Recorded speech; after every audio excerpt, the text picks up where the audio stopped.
Imagine this. 1944, the Philippines. A battle-hardened Japanese sergeant is in an ambush position in the sweltering, humid jungle. He's heard the stories about the power of the American war machine, of the endless convoys of ships, the steel avalanches of Sherman tanks. But he is ready. His unit knows how to fight them on this terrain. Suddenly, the drone in the sky becomes a deafening roar. It's not just bombers. Hundreds of transport planes break through the clouds, and from their bellies, thousands of paratroopers begin to fall. Standard tactics.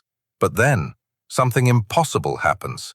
Giant parachute canopies open in the sky, but hanging beneath them are not men, nor supply crates. Beneath them, swaying in the air currents, are 7-ton steel machines. Tanks. The Americans are dropping tanks right out of the sky.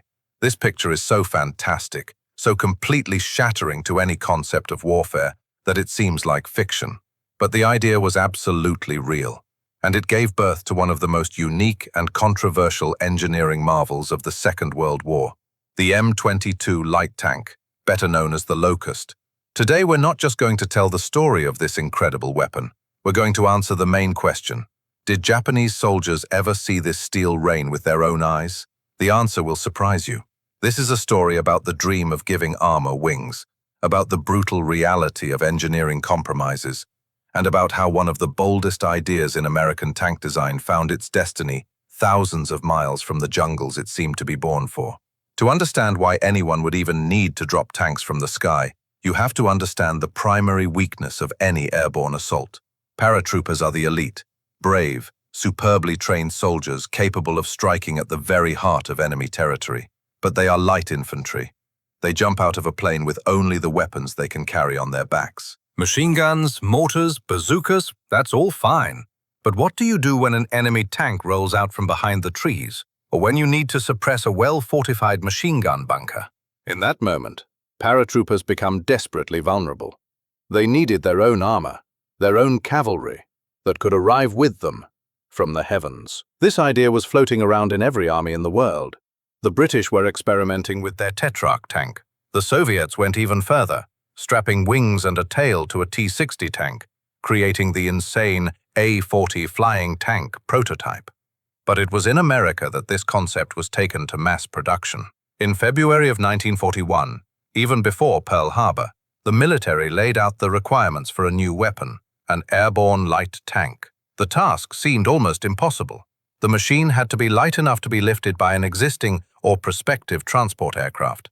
But at the same time, it needed to have some kind of armor, a cannon, and a crew of 3. This was a world of engineering compromises, where every pound of weight saved meant another millimeter of armor lost or a smaller caliber gun. The giants of American industry took on the challenge: General Motors, Marmon Herrington, and the design bureau of J. Walter Christie, the genius of tank suspensions. The winner of this competition was Marmon Herrington. Their prototype, the T9, was a marvel of compactness. In 1943, it was accepted into service under the official designation M22 light tank, but it earned the nickname Locust among the troops. And it lived up to the name: small, light, and designed to appear suddenly and in large numbers. Let's look under its armor. The Locust weighed just 7.4 tons. For comparison, the main U.S. Army tank, the M4 Sherman, weighed over 30 tons. To achieve such a lightweight, the engineers had to make radical sacrifices. The armor was, frankly, symbolic. The front of the hull and turret were protected by 25 millimeters of steel, set at slight angles. The sides and rear had a thickness of only 12.7 millimeters, half an inch. What did this mean in practice? The Locust's armor could reliably stop rifle-caliber bullets and small shrapnel, but any shell from an anti-tank rifle, let alone a dedicated anti-tank gun, would punch right through it. The 3-man crew, a commander, gunner, a loader, and a driver, was essentially inside a steel box with minimal protection. The heart of the machine was a Lycoming 0435T 6-cylinder boxer engine, an aircraft engine, producing 162 horsepower. It allowed this little guy to reach speeds of up to 35 miles per hour on roads, which was a decent figure. But the main highlight of the rumming gear was a modified Christie vertical spring suspension, which provided a smooth ride. The armament was also the result of compromise. The tank was fitted with a 37mm M6 gun, the same one found on the Stuart light tanks. By 1943-44, this was an openly weak weapon. Its armor-piercing shell could handle light armored vehicles or a machine gun nest, but it was almost useless against medium tanks like the German Panzer IV. However, the assumption was that Locusts wouldn't be engaging in duels with enemy tanks.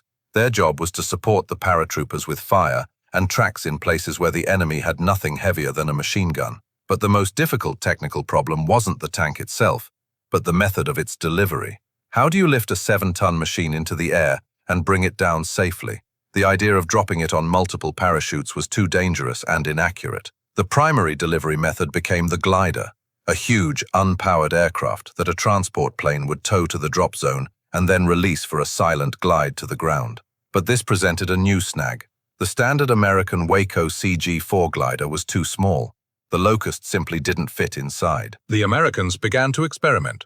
They tried slinging the tank directly under the fuselage of a C-47 Dakota. To do this, they had to remove the Locust's turret, which was transported inside the plane, and after landing, the crew would have to reinstall it under enemy fire. It was a tactical nightmare. Another option was to use a heavy 4-engine C-54 Skymaster as a tow plane, but even for the Skymaster, the M22 was a serious load. And here, the British enter the scene. They had the same problem, but they also had a solution. The enormous General Aircraft Hamilcar glider. This wooden giant was a true aerial truck, capable of carrying a payload of up to 8 tons. It was as if it were made for the Locust. The American High Command, facing transportation issues and disappointed with the M22's performance, considered it less than successful. But for the British, who were preparing for the invasion of Normandy, any airborne tank was worth its weight in gold. Under the Lend-Lease program, about 260 Locusts were sent to Great Britain, where they entered service with the 6th Airborne Division. And it's here that we get to the answer to our original question. While engineers in the US and tankers in England were trying to teach the Locust how to fly, the war in the Pacific was running its own course. The American command in that theater concluded that the M22 was completely unsuitable for their area of operations.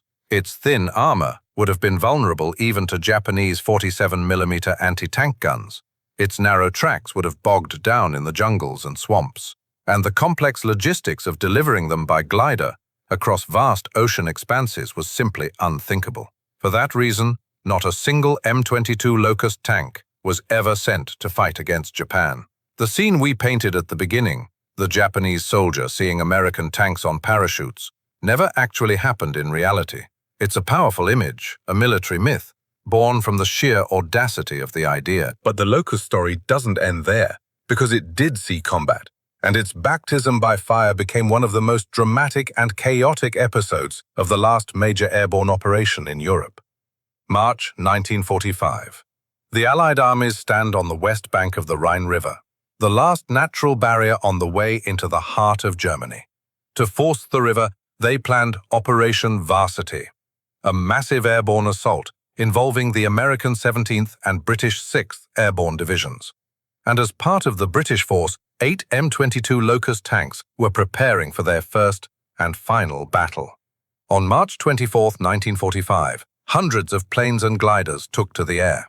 Inside the giant Hamilcars, swaying in the turbulence, sat the Locust crews. Their mission was simple: land, drive out of the glider, and immediately provide support to the paratroopers clearing the bridgehead. But everything went wrong from the very beginning. The sky over the landing zone was filled with the smoke and fire of German anti-aircraft guns.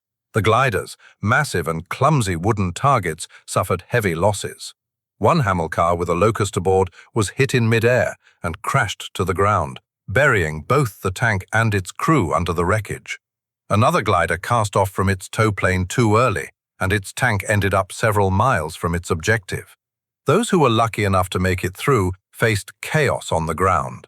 One of the Locusts drove out of its glider and immediately fell into a shell crater, getting stuck. Another was knocked out by fire from a German self-propelled gun almost immediately after landing. Radio communication was down. The crews were left to fend for themselves in a hell of fire and explosions.